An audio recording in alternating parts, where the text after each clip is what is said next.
Oke teman-teman, kita berjumpa kembali. Di video kali ini saya akan menceritakan pengalaman saya mengikuti Latsar CPNS atau Pelatihan Dasar Calon Pegawai Negeri Sipil yang saya ikuti pada tahun 2021. Sebelumnya, salah satu teman kita ada yang meminta saya untuk menceritakan pengalaman hari pertama kerja saat Latsar. Nah, apa yang saya rasakan pada saat pengalaman hari pertama kerja saat saya mengikuti Latsar, yaitu saya pusing, teman-teman. Bagaimana nggak pusing ya? Di sisi lain, kita sedang mengikuti Latsar di mana pada saat kita Latsar ini, kita itu mempunyai tugas. Nah, tapi di sisi lain, kita tetap harus mengerjakan tugas dari atasan. Nah, itulah yang membuat saya pusing pada waktu itu. Karena di sisi lain saya punya banyak tugas Latsar, dan di sisi lain saya juga punya banyak tugas dari atasan. Tapi teman-teman jangan salah paham ya. Pada saat teman-teman Latsar, memang tidak semua orang itu tetap diberikan tugas dari atasannya. Itu tergantung lagi instansi dari teman-teman semua. Tapi untuk di saya tetap diberikan tugas karena mungkin menurut atasan hanya saya yang bisa mengerjakan tugas tersebut. Jadi teman-teman jangan salah paham ketika tetap diberikan tugas pada saat teman-teman mengikuti Latsar, itu bukan karena atasan kita itu jahat ya, bukan teman-teman. Tapi mungkin atasan kita menganggap bahwa kita adalah orang yang kompeten, yang bisa mengerjakan tugas dengan baik sehingga kita tetap diberikan tugas walaupun kita dalam keadaan mengikuti Latsar. Karena beberapa instansi itu sebenarnya ada juga beberapa instansi atau atasan langsungnya itu tidak memberikan tugas pada saat CPNS-nya mengikuti Latsar. Jadi sebenarnya itu tergantung kebijakan masing-masing lagi. Kalau saya kemarin itu saya tetap diberikan tugas, teman-teman. Dan alhamdulillah sih saya tetap bisa melewati semua itu, dan akhirnya saya juga bisa menyelesaikan tugas dari atasan dan tugas Latsar saya juga selesai. Sebelum saya bercerita panjang lebar mengenai Latsar, saya ingin terlebih dahulu menjelaskan beberapa hal kepada teman-teman semua mengenai proses yang akan teman-teman lalui. Tentu ini saya bercerita mengenai pengalaman saya, teman-teman. Setiap orang akan memiliki pengalaman yang berbeda-beda, dan ini posisi saya adalah PNS di instansi daerah atau di kabupaten, bukan di provinsi, bukan di kementerian, karena bisa jadi kita mempunyai alur yang berbeda, tapi saya rasa pada umumnya sama, teman-teman. Oke, jadi ketika teman-teman memikirkan masalah Latsar, pastinya teman-teman adalah orang-orang yang sudah lulus SKB ya, sudah lulus SKB dan sudah dinyatakan sebagai orang yang akan menerima SK CPNS. Nah, jadi ketika teman-teman sudah lulus SKB, ya, hal yang pertama teman-teman akan lalui, yaitu teman-teman akan menerima yang namanya SK 80. Ya, SK 80% dan status teman-teman adalah CPNS, bukan PNS. Jadi teman-teman statusnya masih calon pegawai negeri sipil, di mana nanti juga gaji teman-teman itu, gaji pokok teman-teman itu masih 80%, belum 100%. Jadi kalau semisal teman-teman golongan 3, berarti gaji pokoknya itu kalau 100% 2,5, dan 80%-nya itu 2,1 sekian. Seperti itu, teman-teman. Nah, setelah teman-teman menerima namanya SK 80, teman-teman akan mengikuti Latsar. Ya, jadi setelah terima SK, teman-teman akan masuk kerja ya. Masuk kerja dan nanti teman-teman akan mengikuti yang namanya Latsar. Gitu. Nah, dalam Letsar ini teman-teman akan diberikan materi terlebih dahulu, ya, materi terlebih dahulu. Setelah itu teman-teman akan diminta mengaktualisasikan atau mempraktekkan nilai-nilai yang sudah diajarkan dalam dalam materi ini yang teman-teman akan dapatkan beberapa hari. Kalian harus praktekkan nilai-nilai dalam praktek kerja yang akan teman-teman lakukan nanti. Oke. Nah, setelah teman-teman mengikuti Latsar, teman-teman akan nanti mendapatkan sertifikat diklat prajabatan. Itulah Latsar. Latsar itu sama dengan prajabatan, teman-teman, atau prajab. Nah, setelah teman-teman Latsar, nanti teman-teman kalau teman-teman lulus, karena ada juga yang nggak lulus ya, teman-teman. Tapi mayoritas lulus sih. Kalau teman-teman lulus Latsar, teman-teman akan menerima yang namanya SK 100%. Jadi teman-teman ketika sudah menerima SK 100, status teman-teman akan berubah menjadi PNS. Jadi bukan lagi calon, tapi sudah menjadi pegawai negeri sipil.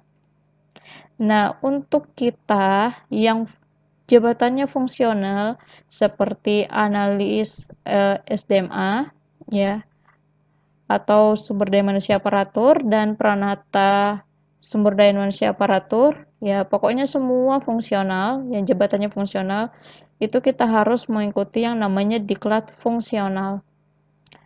Ya, kita harus mengikuti yang namanya diklat fungsional.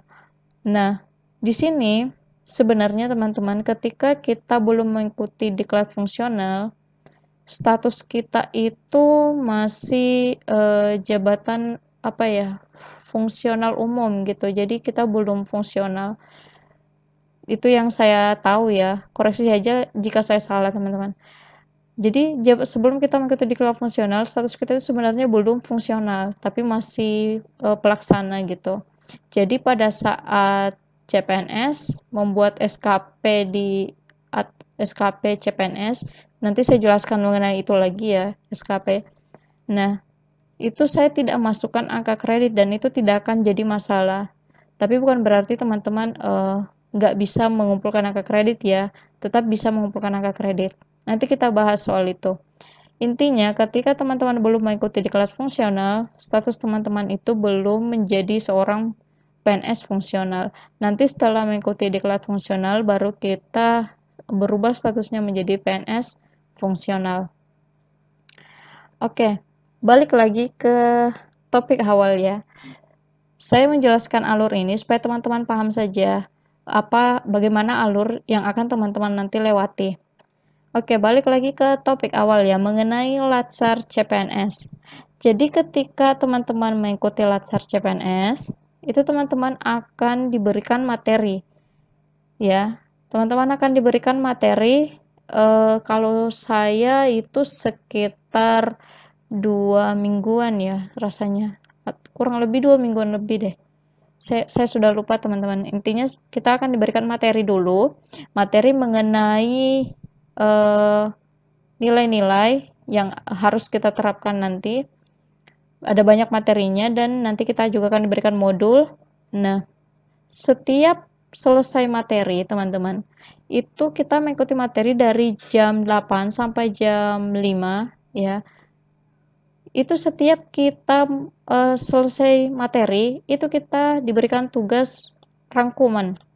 Jadi kita harus merangkum setiap materi yang sudah diberikan kepada kita setiap hari ya, setiap hari.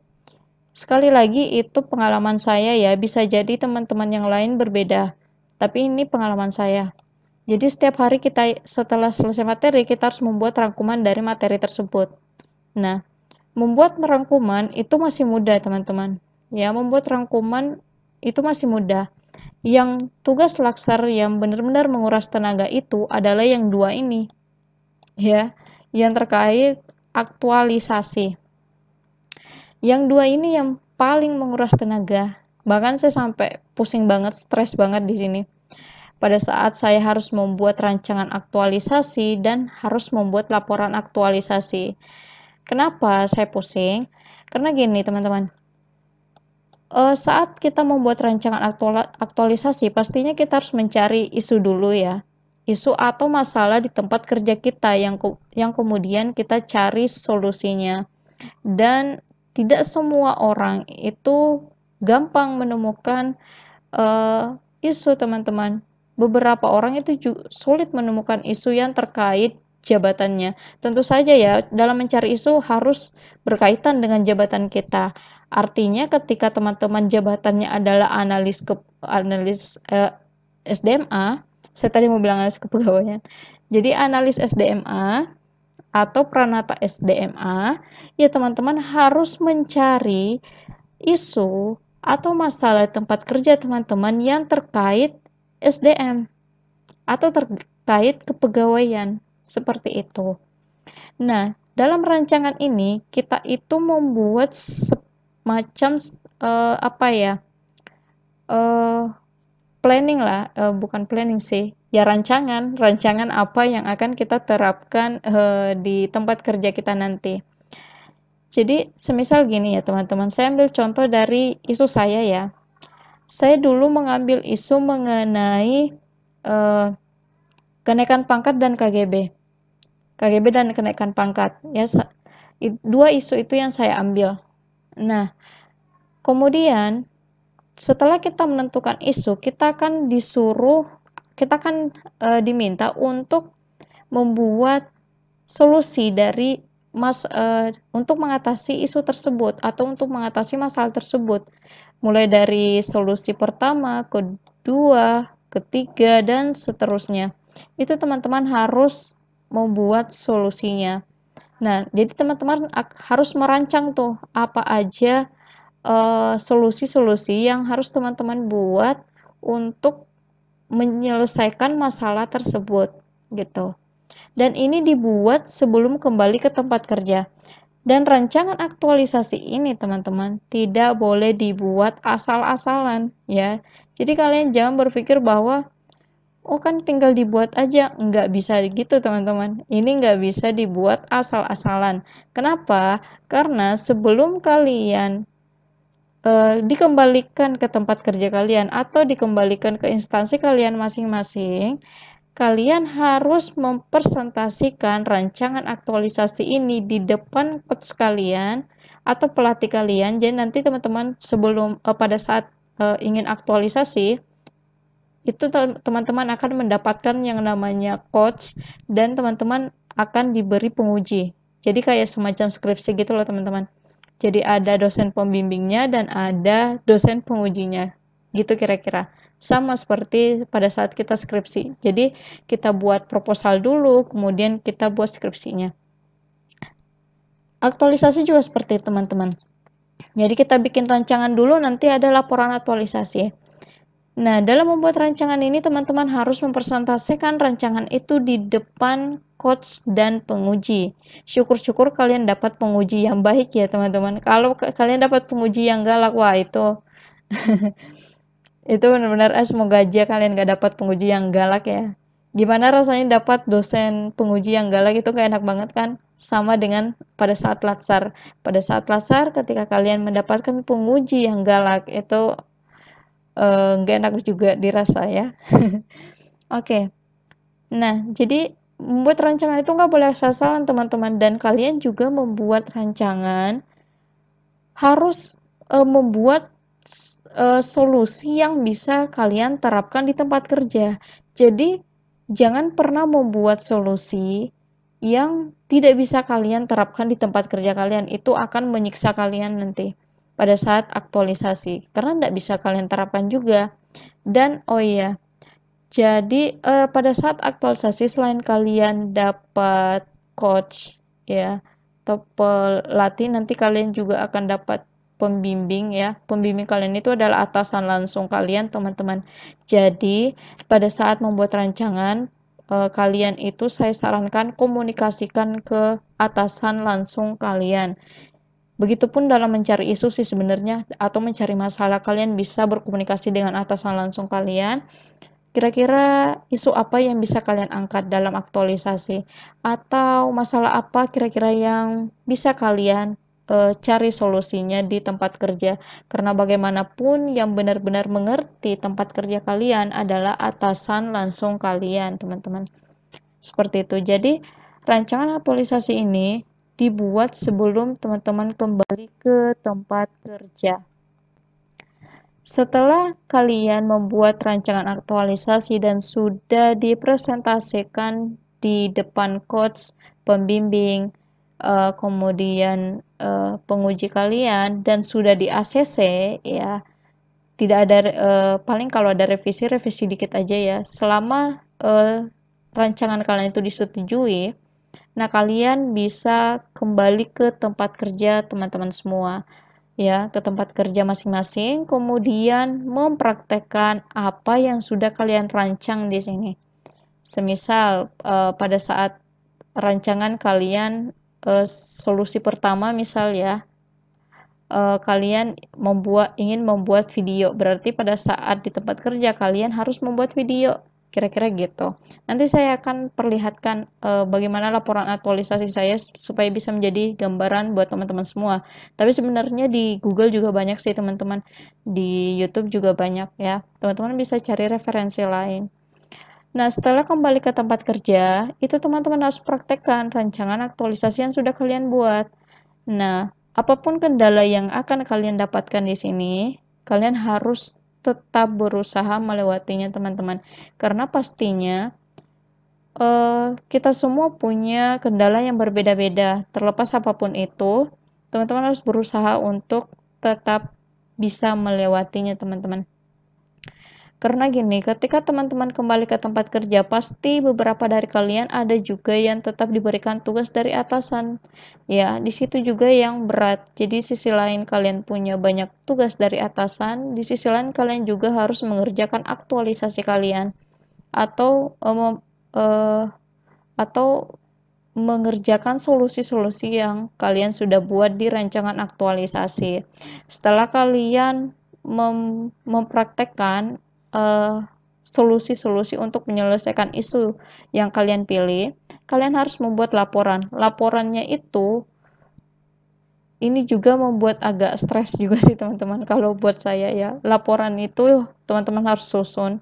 Syukur-syukur kalian punya coach yang oke ya, yang dalam artian bisa membimbing kalian dengan baik dalam menyusun laporan. Ketika kalian punya coach yang tidak agak sulit membimbing kalian, itu akan menjadi masalah buat kalian pada saat kalian harus mempresentasikan laporan aktualisasi kalian di depan penguji, seperti itu. Jadi itu ya teman-teman, jadi kalian harus praktekkan rancangan aktualisasi. Setelah itu teman-teman harus membuat laporan aktualisasi yang juga tidak boleh dibuat asal-asalan, tapi benar-benar harus dibuat dengan rapi, dibuat dengan menunjukkan bukti bahwa teman-teman betul-betul mempraktekkan apa yang sudah teman-teman rancang di perancangan aktualisasi ini. Oke, itu ya teman-teman yang bisa saya sharing ke kalian. Jadi kira-kira itu ya untuk hari pertama kerja saya Latsar. Memang sih ya, dalam Latsar ini memang agak buat stres sih, karena ya itu tadi yang saya bilang, kita harus tetap kerja dan kita harus tetap mengerjakan tugas Latsar kita. Dan saya rasa bukan saya aja sih yang stres, paling teman-teman yang lain juga banyak juga yang agak-agak stres ya gara-gara Latsar. Tapi ya alhamdulillah kita semua bisa melewati itu, dan saya juga berharap teman-teman yang lain bisa melewati itu semua. Teman-teman bisa sharing apapun di grup Telegram yang sudah saya buat, silakan sharing di situ. Di situ banyak juga teman-teman yang sudah lulus menjadi seorang PNS. Teman-teman bisa sharing mengenai mungkin topik apa yang bisa teman-teman, atau isu apa yang bisa teman-teman angkat di tempat kerja kalian.